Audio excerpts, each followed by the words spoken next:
हरि ओम। मैं आपकी सखी उषा किरण, मेरे YouTube चैनल में आपका स्वागत है। कार्तिक मास का महत्व।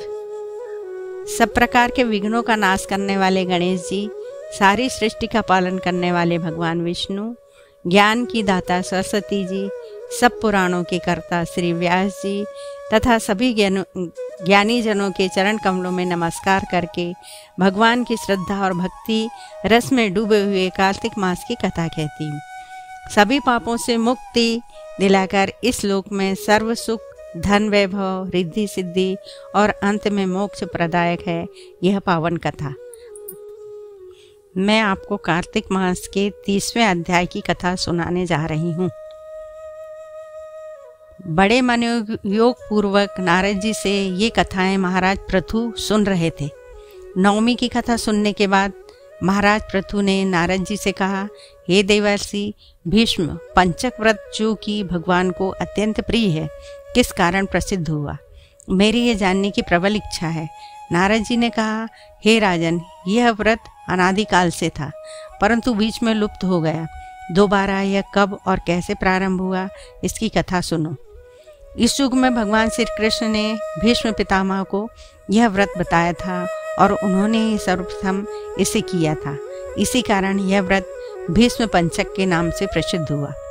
हे राजा पृथु, महाभारत युद्ध से पहले पांडवों की ओर से जब भगवान श्री कृष्ण कौरवों को समझाने के लिए गए, तब सर्वप्रथम वह विदुर जी के पास पहुँचे। विदुर जी ने उनका अत्यंत आदर सत्कार किया। तत्पश्चात श्री कृष्ण जी भीष्म जी के पास गए। वहां जाकर कुशल क्षेम के बाद श्री कृष्ण जी ने अपने आने का संपूर्ण वृतांत भीष्म जी को सुनाया। तब भीष्म जी कहने लगे, भगवान तीनों लोकों के स्वामी होते हुए भी आप केवल पांडवों की ओर से ही दूत बनकर क्यों आए हैं तथा पांडवों के प्रति आपका इतना प्रेम होने का क्या कारण है? इन तीनों लोक आपके वश में हैं, तब पांडवों ने ऐसा कौन सा व्रत, तप, दान, पुण्य या यज्ञ किया है अथवा उनके पास ऐसा क्या वशीकरण है जिसके कारण आप उनके वश में हो गए हैं? भगवान श्री कृष्ण जी ने मुस्कुराकर उत्तर दिया, हे गंगा पुत्र, यद्यपि यह रहस्य अत्यंत गुप्त है, तथापि मैं इसे तुमसे कहता हूँ। पूर्व जन्म में इन पांचों भाइयों ने एक ऐसा व्रत किया था जो मुझको अत्यंत प्रिय है, इसी कारण मैं उनके वशीभूत हूँ। अब तुम इस व्रत का वृतांत सुनो। अत्यंत प्राचीन काल में उज्जैन नामक नगरी में कवि, सूची, दृढ़, दंत तथा हंस नामक 5 ब्राह्मण रहते थे। वे सभी वेदों के ज्ञाता, युवा, रूपवान और गंधर्व विद्या में अत्यंत निपुण थे। वे सभी दिशाओं में भ्रमण करके अपनी गान विद्या द्वारा पर्याप्त धन प्राप्त किया करते थे। एक बार वे मथुरा नगरी में सुवीर नामक राजा के दरबार में पहुंचे। संगीत कला में निपुण होने के कारण उन्होंने राजसभा में इसका प्रदर्शन करने की इच्छा प्रकट की। वे 4 दिन उपवास तथा परम पवित्र यमुना जी में स्नान करते रहे। फिर उन्होंने किसी से राजा का संपूर्ण वृतांत पूछा। उसने बताया कि राजा की कादम्बरी नामक अत्यंत सुंदर भोग पत्नी है। वह संगीत विद्या में निपुण, मधुर कंठी, नृत्य में अत्यंत प्रवीण, रूप लावण्य तथा यौवन में अद्वितीय है। वह प्रतिदिन राजा के सम्मुख एकांत में नृत्य तथा गायन करती है। यह सुनकर वे पांचों एक ऐसे स्थान पर जाकर खड़े हो गए जहाँ कादम्बरी के नृत्य तथा ताल के स्वर सुनाई पड़ते थे। इसके बाद राजा के पास आने जाने वाले से कहने लगे, बड़े दुख की बात है कि आपके राजा के पास नृत्य कला जानने वाला कोई नहीं है। वीणा में तार बराबर नहीं है, 2 तार ढीले हैं तथा बाजे की धुन के अनुसार नृत्य भी शुद्ध नहीं है।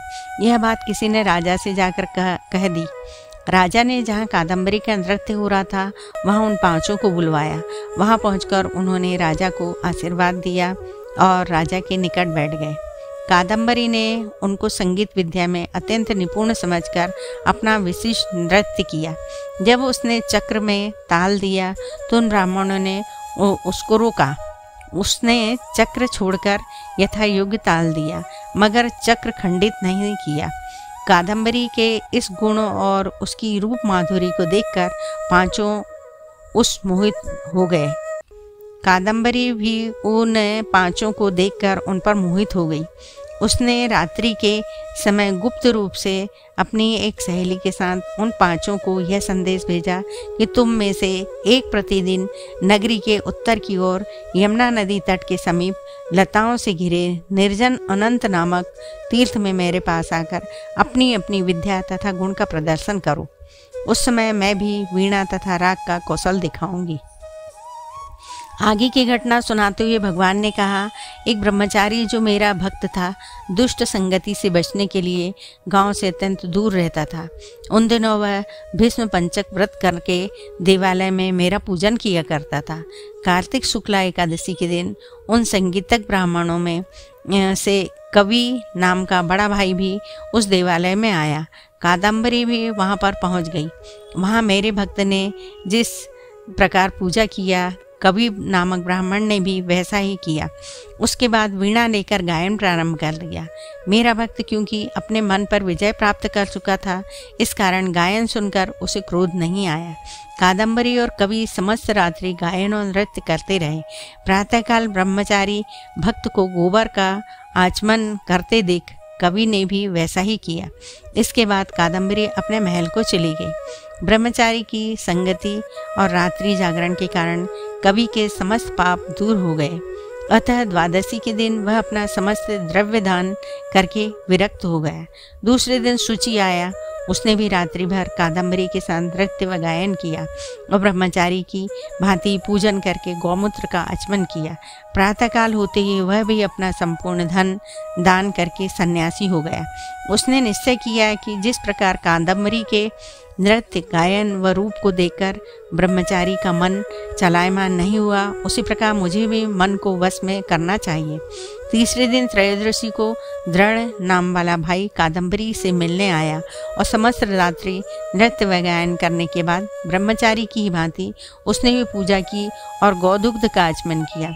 दोनों भाइयों के समान वह भी विरक्त होकर सन्यासी बन गया। अपने दिन अर्थात चतुर्दशी को मंदिर में चौथा भाई दंत आया और पूर्ववर्ती बंधुओं के समान कादम्बरी के साथ रात्रि भर नृत्य और गायन करके ब्रह्मचारी से बच्चे घी का पान करके मन शुद्ध हो जाने के कारण विरक्त हो गया। सबसे अंत में अर्थात पूर्णिमा को हंस नामक सबसे छोटे भाई ने आकर ब्रह्मचारी को प्रणाम किया और यमुना में स्नान करके आंवले के वृक्ष के नीचे श्राद्ध कर्म किया और बाद में अपने भाइयों के समान ही विरक्त हो गया। इस प्रकार पांचों भाइयों ने एक एक दिन यह व्रत किया। कथा समाप्त करते हुए भगवान कृष्ण ने कहा, हे भीष्म, कार्तिक मास में हमारा पूजन व दान पुण्य करने से करोड़ों यज्ञों के समान फल प्राप्त होता है।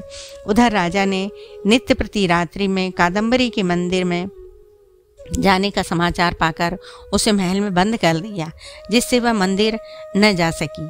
कार्तिक मास में हमारे सामने नृत्य गायन करने के कारण वही कादम्बरी अगले जन्म में द्रौपदी हुई। हंस नाम वाला ब्राह्मण आंवले के वृक्ष के नीचे श्राद्ध आदि करने से युधिष्ठिर हुआ। एकादशी के जागरण के कारण कवि अर्जुन, शुचि सहदेव, दंत नकुल तथा दृढ़ नाम वाला ब्राह्मण पराक्रमी भीम हुआ। हे भीष्म जी, वस्तुतः पूर्व जन्मों में पांडवों द्वारा किए गए इस व्रत के कारण ही मैं उनकी वशीभूत हूँ। इति 30वां अध्याय समाप्त।